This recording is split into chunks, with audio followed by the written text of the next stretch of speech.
Bismillahirrahmanirrahim. Assalamualaikum warahmatullahi wabarakatuh.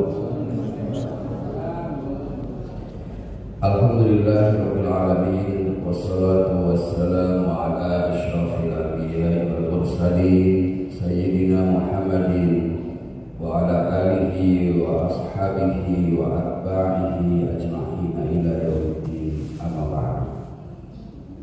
Jamaah salat subuh yang dirahmati Allah, alhamdulillah, bersyukur kepada Allah dengan mengucapkan alhamdulillah. Salawat kepada Nabi Muhammad dengan mengucapkan Allahumma sholli ala Sayyidina Muhammad wa ala ali Sayyidina Muhammad. Bapak Ibu sekalian, pada subuh pagi ini kita akan lanjutkan kajian surah Yasin pada paragraf yang keempat, di mana kita sudah melewati 30 ayat, 40 ayat yang pertama, dan kita memasuki paroh yang kedua, yaitu pada ayat 41 hingga insya Allah nanti ke ayat 50 dan seterusnya. Ayat-ayat ini ada 83 ayat ya. Bapak Ibu sudah hafal semua ya surat Yasin? Ibu-ibu sudah hafal?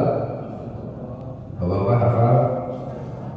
Nanti di bagian akhir, mungkin 2 atau 3 kali pertemuan lagi, kita adakan lomba hafalan surat Yasin. Siap ibu-ibu? Halo? Siap ibu-ibu? Bapak-bapak siap? 83 ayat cuma, sedikit ya? Pak Hasmi udah hafal ya? Insya Allah. Nanti yang hafal dapat hadiah.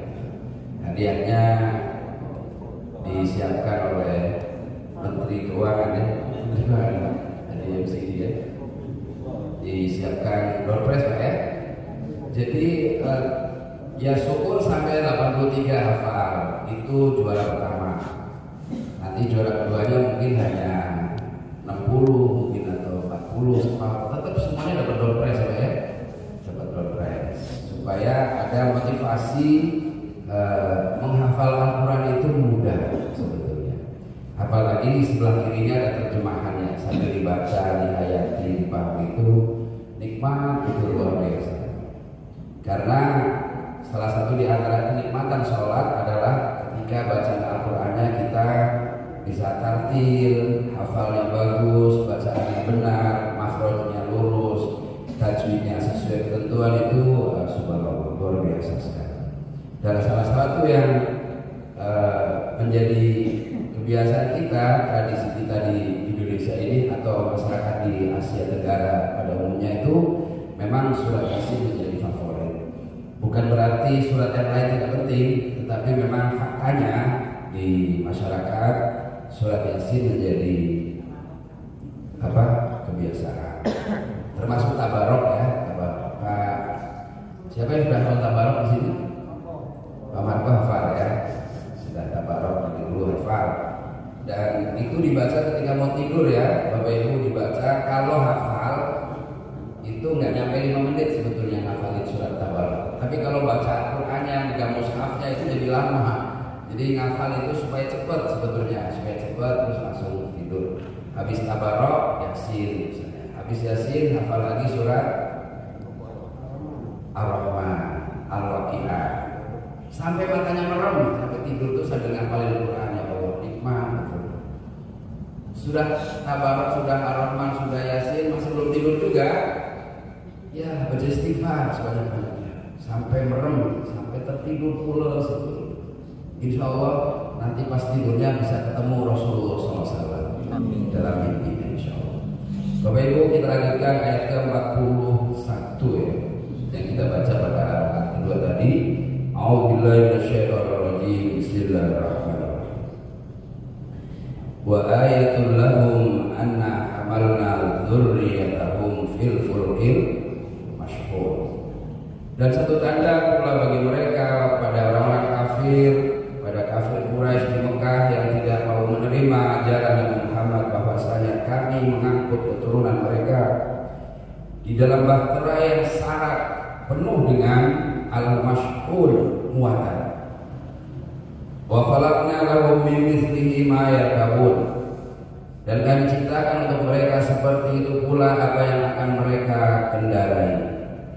Wa inna sya'nu rikum fala sarikha lahum wa lahum yunqadun.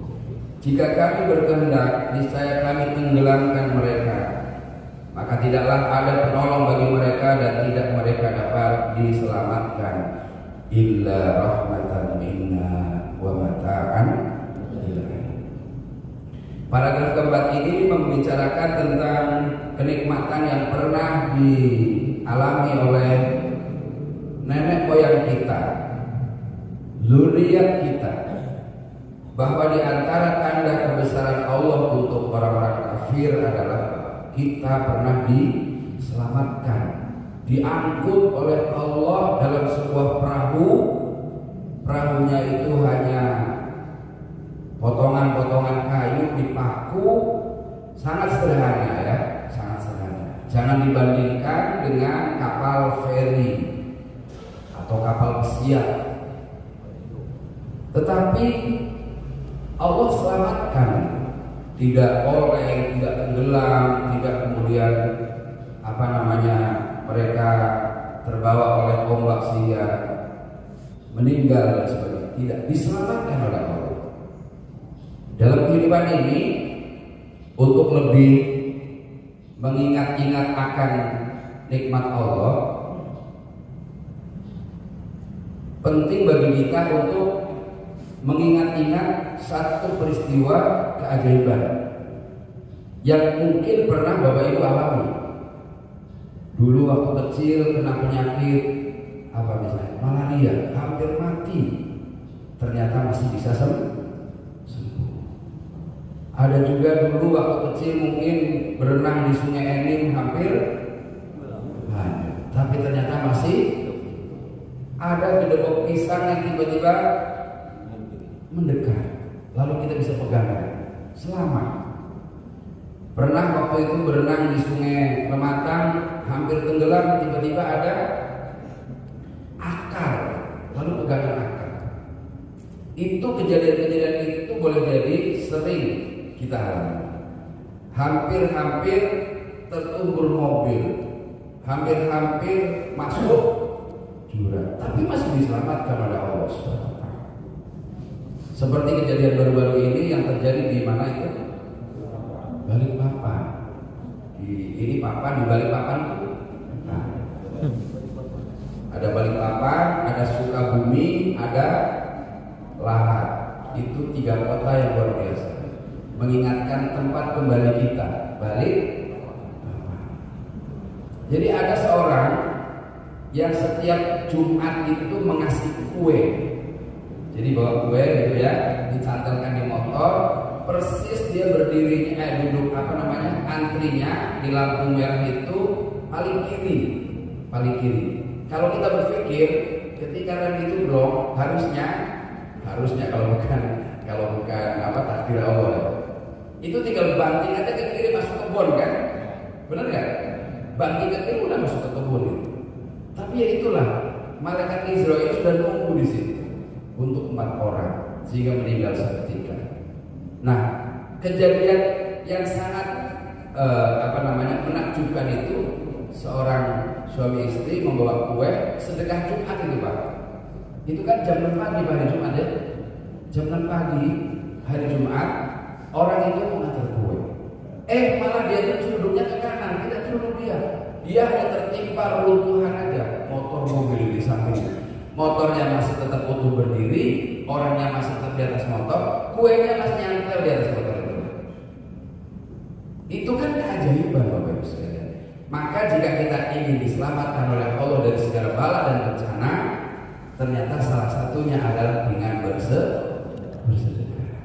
Ini jatahnya orang yang harus dapat rezeki dari Allah, yang dibawa oleh ibu-ibu itu, supaya sampai kalau tertimpa, kalau hancur mungkin kuenya enggak sampai. Maka itu Bapak sekalian, itu memberikan kesaksian itu pemilik motor itu sama kuenya itu memberi kesaksian bahwa memang hari itu dia mau memberikan kue. Ada kebiasaan yang dilakukan kalau di sini yang biasa memberi sedekah kue hari subuh itu mana Mas Pur? Pak Pur pulang ya? Ibu-ibu udah nyiapin kue kan hari ini? Kue apa Bu? Mana kopinya? Jadi ternyata sedekah itu bisa menolak bala. Yakin Bapak Ibu? Jadi mungkin Bapak Ibu hari ini bersedekah rupiah, 1.000, 2.000 itu menolak bala. Jangan dikira sedekah itu tidak ada gunanya. Di saat-saat genting, Nabi Nuh alaihissalam membawa perahunya dengan sekian banyak penumpang, syarat penuh muatan, segala macam binatang sepasang. Orang yang beriman mungkin sekitar 80 sampai 100 orang, berdakwah selama lebih kurang 950 tahun. Kalau di rata-rata 10 tahun satu orang beriman, 10 tahun berdakwah satu orang beriman, 10 tahun. Bayangkan Bapak Ibu, kita sudah berdakwah berapa lama? Gak pernah berdakwah juga Pak. Orang-orang sudah ngumpul sendiri ke masjid. Hidayah Allah luar biasa. Jadi ini menunjukkan bahwa jika kamu ingin mendapatkan satu peristiwa di mana kamu diselamatkan oleh Allah Subhanahu wa taala, kamu harus menolong agama Allah Subhanahu wa taala. Wa khalaqna lahum min mithlihi ma yarkabun. Dan kami ciptakan untuk mereka seperti itu pula yang akan mereka kendarai. Ternyata kendaraan angkutan paling tua di muka bumi adalah kapal sampan atau perahu atau apalah namanya. Kalau dari Sulawesi namanya kapal binisi ya. Kalau di Palembang namanya kapal Panago. Jadi Allah rupanya sudah menyebut bahwa kamu juga nanti akan mengendarai kendaraan yang semisal itu. Kalau di darat namanya ya ada mobil, ada motor, ada kereta. Kalau di udara ada pesawat. Tapi kendaraan-kendaraan itu tidak sebanyak, sebesar, sehebat muatannya dibanding dengan kapal. Kalau kapal itu kan bisa, ya Allah, sekali masuk berapa truk gitu ya. Sekali masuk dalam dek kapal itu paling bawah itu berapa truk. Bisa sampai 100. Nanti lantai 2 mobil kecil bisa 100 lagi. Nanti di atasnya lagi motor, di atasnya lagi sekian puluh, sekian ratus kamar, di atasnya lagi bahkan ada kolam renangnya. Bayangkan, pencipta kapal itu sampai mengatakan saking hebatnya kapal, Tuhan pun tidak sanggup untuk menenggelamkan kapal ini. Saking kuatnya. 5 menit setelah dia mengucapkan itu langsung nabrak gunung es. Tidak lebih dari 5-10 menit tenggelam semua. Itu di mana kejadiannya? Di Samudra Atlantik ya, di Samudra Atlantik. Lalu kemudian ada kapal yang dibuat oleh Belanda tahun 1936 di perairan Laut Jawa. Namanya kapal Van der Wijk. Kalau Tampomas di Sulawesi, ya Tampomas di Sulawesi tenggelam, Van der Wijk di Kepulauan Laut Jawa di dekat Lamongan Jawa Timur sana. Bahkan sampai dibuat novelnya ya, pernah baca nggak novel tenggelamnya kapal Van der Wijk oleh Profesor Buya Hamka, pengarang tafsir ini juga. Wa inna sya'nuhrikum fala sawin walahum walahum yunqudun. Jika kami kehendaki niscaya kami tenggelamkan mereka. Jika kami kehendaki maka ditenggelamkan. Maka tidaklah ada penolong bagi mereka dan tidak dapat mereka diselamatkan. Jadi hakikatnya berkendara itu Bapak Ibu, yang mengendalikan kita, tapi yang menentukan arah keselamatan itu Allah Subhanahu wa taala. Betapa banyak kejadian-kejadian di mana kita hampir tertabrak, tidak tertabrak. Hampir masuk jurang, tidak masuk jurang, ya kan? Itu diselamatkan oleh Allah Subhanahu wa taala. Ada seorang yang mengejar-ngejar pesawat mau terbang ke satu kota, sampai nggak sempat sarapan, ngebut sampai di bandara ternyata sudah tertinggal. Lalu dia berpikir, marah, kenapa ditinggal? Kenapa? Padahal masih bisa kan?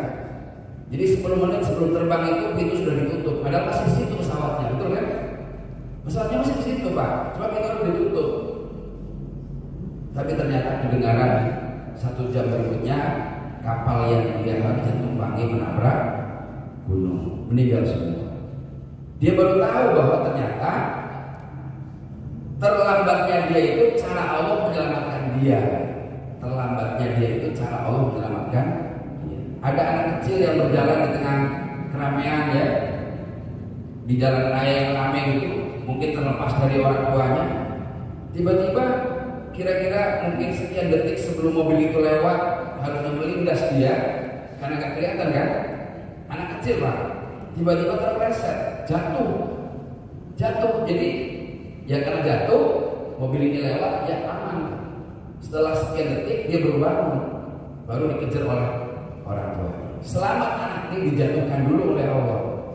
Boleh jadi kejatuhan kita, jatuh dalam hidup ini, mungkin beberapa kali usaha jatuh, mungkin membangun rumah tangga jatuh, mungkin usaha ini usaha itu mungkin cara Allah menyelamatkan kita.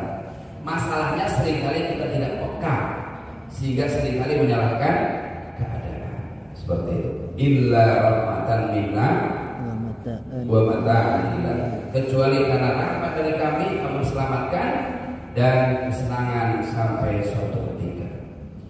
Ayat ini 41, 42, 43, 44 adalah cara Allah untuk mengingatkan manusia bahwa kamu diberi waktu sampai wa mata'an ilahir, kesenangan sampai waktu tertentu, diberi waktu, diberi tangguh oleh Allah Bapak Ibu, supaya kita bisa memperbaiki diri. Wa mata'an ilahir, sampai waktu tertentu itu bisa jadi besok gitu ya. Ada nggak yang memastikan bahwa kita masih bisa hidup besok? Tidak ada. Sebulan lagi belum tentu. Setahun lagi, nanti malam juga tidak pernah tahu bahwa kita masih bisa hidup. Anggap saja hari ini terakhir hidup di dunia. Salah satu di antara cara untuk meningkatkan amal adalah menganggap bahwa boleh jadi hari ini adalah hari terakhir. Supaya apa? Supaya ibadahnya serius. Supaya meraih husnul khotimah. Ingat dulu waktu zuriat kamu gitu ya, diselamatkan oleh Allah di atas perahu, kemudian diturunkan di satu tempat namanya Bukit Judi, bisa di Turki, bisa di India, para mufasir menyebutnya seperti itu. Lalu kemudian kamu diselamatkan oleh Allah hingga waktu yang telah ditentukan. Zuriat di sini adalah zuriat nenek moyang, bukan zuriat keturunan maksudnya. Karena kan ya kita kan belum lahir ya. Tapi kalau yang dimaksud adalah zuriat keturunan, Allah menjanjikan Bapak Ibu sekalian dalam surat At-Tur ayat 21, A'udzubillahi minasyaitonir rajim. Walladzina amanu wattaba'atuhum dzurriyyatuhum biimanin alhaqna bihim dzurriyyatahum wa ma alatna min amalihim min syai', kullu imrin bima kasaba rahim. Dan orang-orang yang beriman beserta anak cucu mereka dalam iman, kami kumpulkan mereka di surga dan tidak kami kurangi sedikit pun amal mereka. Tiap-tiap orang terikat dengan apa yang mereka kerjakan. Ini bicara zuriat ya, keturunan. Orang yang beriman dan cucu anak mereka beriman akan kami kumpulkan, kata Allah dalam surat At-Tur ayat 21 ini, di dalam surga. Betapapun amal mereka tidak mencapai derajat amal orang tuanya. Jadi kalau anak-anak kita itu solehah, tetapi kesolehan mereka tidak mencapai derajat sebagaimana solehnya orang tua, maka anak-anak ini tetap akan dikumpulkan di dalam surga beserta orang tuanya. Level keimanan ayahnya lebih tinggi daripada level keimanan anaknya. Maka anak-anak ini bisa mencapai derajat level ayahnya dengan syarat beriman.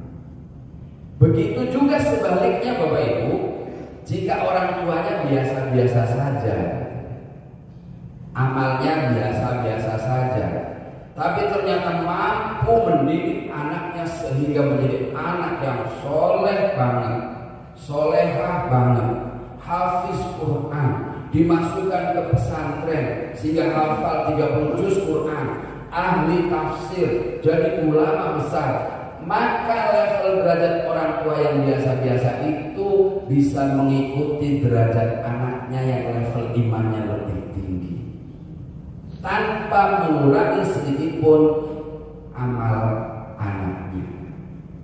Jadi Bapak Ibu, jangan pernah meremehkan pendidikan anak-anak kita, karena kalau mereka lebih soleh dari kita, kita akan ikut ke bawah level derajat anaknya yang tinggi. Demikian juga andai kita tidak bisa mendidik anak-anak kita, tapi kita menjadi orang yang soleh, maka anak kita juga ke bawah memiliki level derajat sebagaimana level derajatnya keimanan orang tua. Itu para mufassir menyebutkan dalam surat At-Tur ayat 21. Sehingga orang tua yang beriman bisa mengangkat, menggeret, menarik anaknya ke surga. Kalau orang tuanya biasa-biasa saja dalam amal, dalam iman, ternyata anaknya hebat, orang tuanya pun bisa ke bawah. Itu yang disebut dengan kullu mri'in bima kasaba rohin. Tiap-tiap orang tergadai dengan apa yang sudah dikerjakan. Jadi anak itu kan hasil kerjaan kita kan, hasil didikan kita kan, hasil usaha kita, hasil kesabaran dalam mengantarkan mereka menjadi soleh. Sehingga wajar dong kalau orang tuanya juga mendapatkan pahala dari hasil mendidik anak-anaknya yang soleh. Pengetahuan seperti ini harus terus didengungkan supaya ya semangat pribadi kita jangan kendor gitu. Sebab walaupun anak-anak kita mungkin belum soleh hari ini, ya mudah-mudahan dia akan soleh nanti gitu di keturunan-keturunan yang selanjutnya. Itu mengenai ayat 41 hingga 44 surat Yasin. Kita lanjutkan 45. Wa idza qila lahum anfiqu mimma razaqakumullah wa idza qila lahum ittaqu ma baina aydikum wa ma khalfakum la'allakum turhamun. Dan jika dikatakan kepada mereka, takwalah kamu kepada apa yang berada di hadapanmu dan yang berada di belakangmu supaya kamu dirahmati. Dikatakan kepada mereka, takwalah kepada yang di depanmu dan takwalah seperti apa yang di belakangmu. Maksudnya apa ya? Bertakwa kepada yang ada di hadapanmu itu maksudnya di hadapanmu itu akan ada kematian, maka takwalah. Di hadapanmu itu akan ada kubur, akan ada barzakh, maka bertakwalah kepada Allah. Di hadapanmu akan ada hari kebangkitan, ya kan? Itu semua di depan kita semua kan? Kematian di depan kita kan? Belum mati kita kan? Akan di depan kita kematian. Alam kubur di depan kita karena kita belum mengalami, maka bertakwalah kepada Allah. Alam kebangkitan di depan kita juga, maka bertakwalah kepada Allah karena hari itu akan dialami, masih di depan sana. Yang di belakang adalah amal-amal yang sudah kita kerjakan, sudah lewat. Hari kemarin, lusa, bulan lalu, tahun lalu, masa remaja, masa muda, itu udah lewat semua. Takwa juga boleh jadi yang sudah dilewati itu banyak kesalahan dan dosa. Bagaimana cara takwanya? Ditutup dengan banyak istighfar, ditutup dengan banyak bertaubat, kan begitu bagus. Supaya kamu dirahmati oleh Allah Subhanahu wa taala. Jadi ke depan disuruh bertakwa, melihat ke belakang juga disuruh bertakwa. Supaya apa? Supaya dirahmati oleh Allah Subhanahu wa taala, diselamatkan. Itu tiba-tiba orang lain semuanya kelindes, ya enggak? Kelindes kan? Semuanya masuk jurang, ternyata dia terlambat sehingga tidak naik angkot tadi yang masuk jurang. Semuanya nabrak gunung mati, dia terlambat sehingga tidak bisa mengejar pesawat itu. Ternyata semuanya meninggal karena pesawatnya masuk nyebur ke laut, dia sendiri tidak diselamatkan oleh Allah Subhanahu wa taala. Wa ma ta'tihim min ayati rabbihim illa kanu anha mu'ridin. Tidaklah datang kepada mereka semacam ayat pun dari ayat Tuhan mereka, melainkan mereka selalu berpaling. Tapi sayang Bapak Ibu, manusia ini dibacakan ayat berpaling, dinasehati nggak mau dengar, disuruh beribadah engguk tahu, mau ogah enggak, tapi rizkinya dimakan terus, nikmatnya dirasakan terus, sehat terus badannya, suruh ibadah nggak mau. Mak mau lah kira-kira orang ini. Rezekinya dimakan terus, kenikmatannya dinikmati terus, sekedar untuk rukuk sujud nggak mau. Bagaimana ya Bapak Ibu sekalian? Orang semacam ini gimana kira-kira? Wa idza qila lahum anfiqu mimma razaqakumullah. Bila dikatakan kepada mereka, nafkahkan sebagian dari rezeki yang diberikan Allah kepadamu, maka berkatalah orang-orang kafir kepada orang beriman, apakah kami akan memberi makan kepada orang yang kalau Allah kehendaki saya akan diberi makan? Gitu. Berinfaklah, bersedekahlah, bersedekahlah. Tapi orang-orang kafir bilang, untuk apa kami bersedekah kepada orang yang kalau Allah mau pasti Allah akan beri makan? Maksudnya, kalau dia itu ditakdirkan menjadi orang miskin, ya miskin aja. Bahkan kami disuruh susah-susah ngasih sedekah. Itu kan kurang ajar Pak ya. Itu tanda bahwa orang itu adalah bakhil, pelit, kumet, medit, apa? Buntut kucing, buntut kasiro. Oh, lewat pelit. Kan nanti bersedekah itu akan kembali kepada kamu gitu ya. Kapan? Ya nanti lah pada hari kiamat. Sekarang ya mungkin sekarang diselamatkan dari musibah, dari bahaya. Tapi kan nanti di akhirat lebih besar lagi. In antum illa fi dhalalin. Sesungguhnya mereka itu berada dalam kesesatan yang nyata. Nah, ayat ke-48 ini, wa yaquluna mata hadzal wa'du in kuntum shadiqin. Mereka berkata, kapan janji itu bila kamu orang yang benar? Kamu ini bilang kiamat. Kapan kiamat itu? Kamu ini bilang berbangkit. Kapan kebangkitan itu? Jadi orang-orang kafir itu selalu nanya, kapan hari kiamat tiba? Pertanyaan ini perlu nggak Bapak Ibu? Kan Nabi Muhammad saja tidak tahu kan kapan hari kiamat tiba. Nabi Muhammad tahu nggak? Tapi sekarang ada orang yang meramal kalau hari kiamat itu akan terjadi pada tanggal 12 bulan 12 tahun 2012. Sudah lewat ya? Belum kiamat juga hari ini kan? Nanti diramal lagi kiamat itu akan terjadi pada hari Jumat tanggal 30 bulan 3 tahun 2030 misalnya. Percaya nggak ramalan itu? Percaya nggak Bapak Ibu? Kalau percaya dengan ramalan tukang-tukang obat itu, maka kata Nabi Muhammad, dia telah kufur, telah ingkar kepada ajaran Nabi Muhammad Shallallahu Alaihi Wasallam. Man ataka hina fasa'alahu an syai'in fasaddaqahu bima qala faqad kafara bima nuzila ala Muhammad. Siapa yang datang kepada dukun lalu bertanya tentang sesuatu, kemudian dia membenarkan apa yang diucapkan oleh dukun itu, maka dia telah kafir terhadap apa yang diturunkan kepada Nabi Muhammad SAW. Dalam ayat yang lain, dalam hadis yang lain disebutkan, siapa yang bertanya kepada tukang ramal tentang sesuatu hal dan dia membenarkannya, maka tidak diterima sholatnya selama 40 hari. Jadi Bapak Ibu jangan percaya dengan ramalan tukang-tukang ramal yang Nabi Muhammad saja tidak tahu.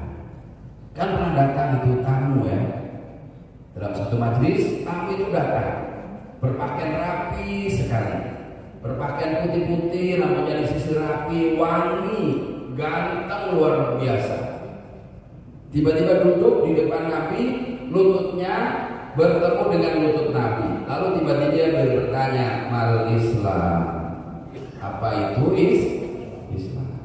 Nabi Muhammad menjawab, al-Islam antasyhadu an la ilaha illallah wa anna Muhammadar Rasulullah wa iqamis shalah wa ita'iz zakah wa shaumi Ramadan wa hajjil baitul haram man istata'a ilaihi sabila. Islam itu hendaklah engkau bersaksi tiada Tuhan selain Allah dan Muhammad utusan Allah, mendirikan sholat, membayar zakat, puasa Ramadan dan berhaji ke Baitullah bagi yang mampu. Si tamu itu menjawab, sodakta, Anda benar. Sahabat yang berada di sekeliling Rasulullah itu bingung, ini bertanya tapi kemudian membenarkan. Bertanya lagi yang kedua, mal iman, apa itu iman? Lalu beliau bersabda, al-imanu wa antuminu billahi wa malaikatihi wa kutubihi wa rusulihi wa yaumil akhir wa bil qadarihi khairihi wa syarrihi. Iman itu hendaklah engkau yakin percaya kepada Allah, percaya kepada malaikat, kepada kitab-kitab, kepada para nabi, kepada hari kiamat dan kepada takdir, baik yang baik maupun yang buruk. Sodakta, Anda benar. Pertanyaan ketiga, mal ihsan, apa itu ihsan? Nabi menjawab, al ihsan an ta'budallaha ka'annaka tarahu fa in lam takun tarahu fa innahu yaraka. Ihsan itu hendaklah engkau menyembah Allah seolah-olah melihat Allah. Tapi jika kamu tidak sanggup seolah-olah melihat Allah, yakinlah Allah melihat kamu. Sodakta, Anda benar. Ini pertanyaan ketiga. Pertanyaan keempat, masa kapan tiba hari kiamat? Nabi menjawab, yang ditanya tidak lebih tahu daripada yang bertanya. Yang ditanya Nabi, tamunya bertanya, kapan hari kiamat? Nabi menjawab, yang bertanya. Yang ditanya tidak lebih tahu dari yang bertanya. Kalau begitu, tunjukkan saya tanda-tandanya. Tanda-tandanya banyak sekali ya, disebut dalam hadis yang panjang itu. Salah satunya adalah jika seorang budak telah melahirkan tuannya. Budak hamil terus lahir anaknya menjadi majikannya. Itu maksudnya gimana? Jika seorang anak sudah berani nyuruh-nyuruh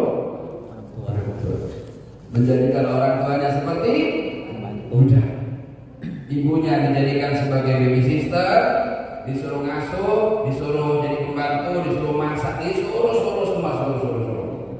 Ada yang ibunya disuruh anaknya? Adakah? Dan bapaknya dijadikan tukang kebun. Alhamdulillah. Karena anaknya sudah jadi bos, bapaknya disuruh jadi satpam. Ada yang begitu? Tanda hari kiamat sudah dekat. Bapak Ibu yang dirahmati Allah, Nabi saja tidak tahu kan kapan datangnya hari kiamat. Tapi orang-orang kafir selalu tanya, wa yaqulu dapat halal wa kuntum shadiqin. Kapan itu kiamat tiba? Dijawab enggak dalam ayat ini? Dijawab enggak? Tidak dijawab. Karena pertanyaan itu enggak penting untuk sesuatu yang sudah pasti tiba. Kapan kita mati ya? Penting gak ditanya? Mati itu pasti gak? Terus ngapain ditanya kapan mati? Padahal itu sesuatu yang pasti. Kapan kiamat? Penting gak itu ditanya? Gak penting sama sekali. Pertanyaannya bukan mau minta jawaban, pertanyaannya pertanyaan ngeyel karena memang tidak mau beriman. Iya kan? Wa yaquluna mata hadzal wa'du in kuntum shadiqin. Mereka bertanya, bilakah janji itu tiba jika kamu orang yang benar? Jadi sebetulnya Bapak sekalian, mereka orang kafir itu bertanya tentang hari kiamat bukan mau meminta jawaban. Mereka hanya ingin mengingkari apa yang disampaikan oleh para nabi. Sebab ayat sebelumnya sudah menjelaskan tentang tanda-tandanya, kehebatannya, itu sudah disebutkan. Jadi kalau tidak perlu ditanyakan, maka yang perlu ditanyakan itu apa? Yang perlu ditanyakan itu, sudah menyiapkan bekalkah kamu untuk menghadapi hari itu? Itu mestinya pertanyaannya. Kalau mati itu sudah pasti terjadi, kenapa mesti ditanya? Kapan mati? Kapan mati? Ya nanti bakal mati. Yang perlu ditanya bukan kapan mati, sudah sejauh mana kita menyiapkan bekal untuk kemana? Mestinya itu yang ditanya. Jadi jamaah sekalian rahimakumullah, kita nggak usah tanya kapan hari kiamat. Gong Nabi saja ditanya oleh malaikat Jibril nggak bisa jawab.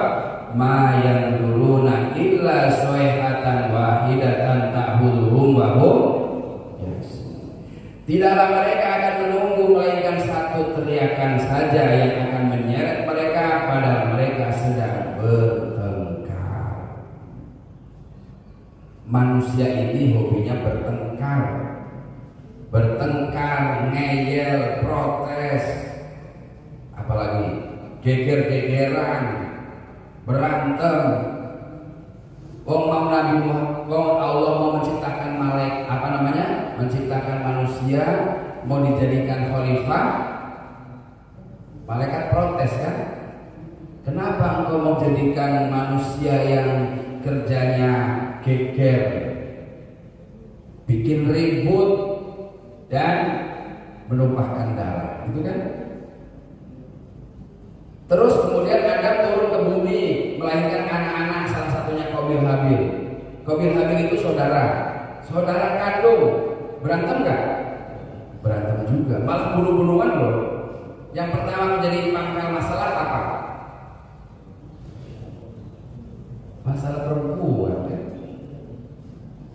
Ini kan istri, jadi Qabil Habil, Qabil Labuda, Habil Iklimah.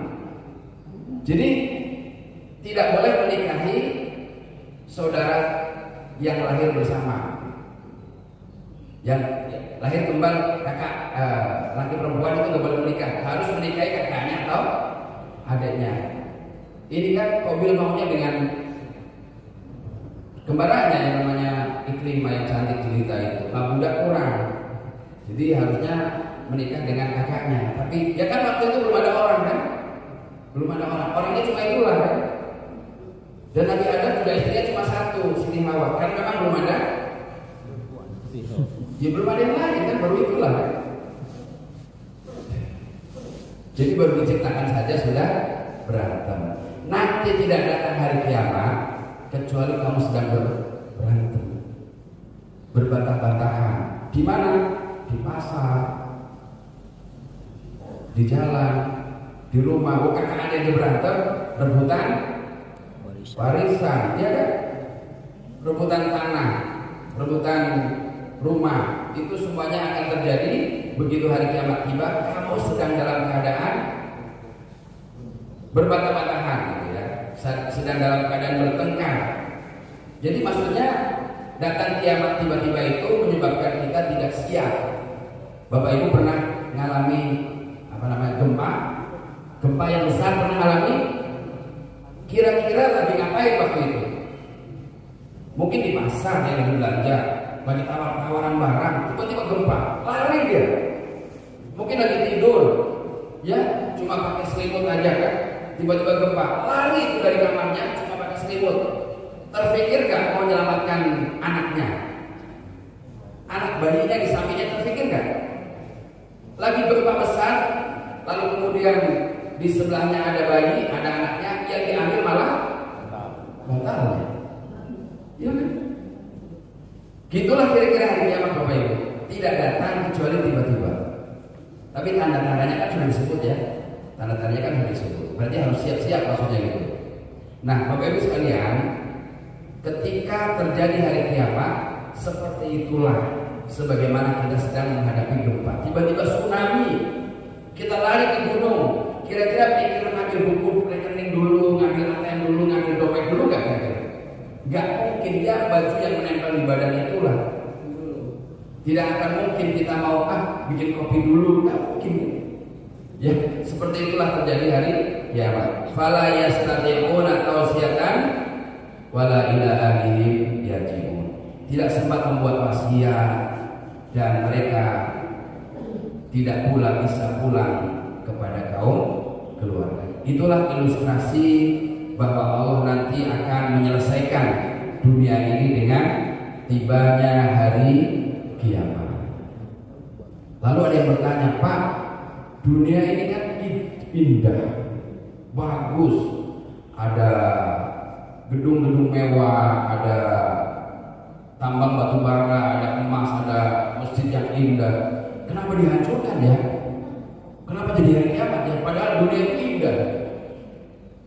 Bapak Ibu, ilustrasi jawabannya, kalau Bapak Ibu punya rumah yang bagus, lalu akan dibikin rumah yang bagus lagi, rumah yang lama dihancurkan nggak? Dihancurkan.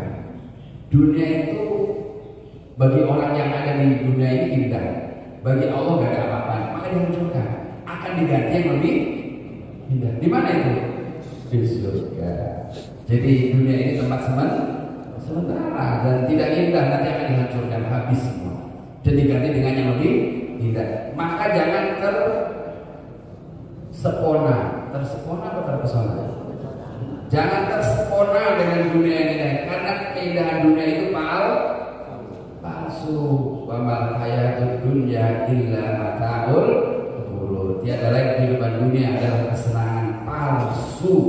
Yang abadi, yang sebenar-benarnya itu kesenangan di akhirat. Dan itu bisa kita dapatkan bekalnya di sini selagi masih hidup. Sampai ayat 50 Bapak Ibu, ada yang bertanya? Silakan. Masih ada waktu 5-10 menit.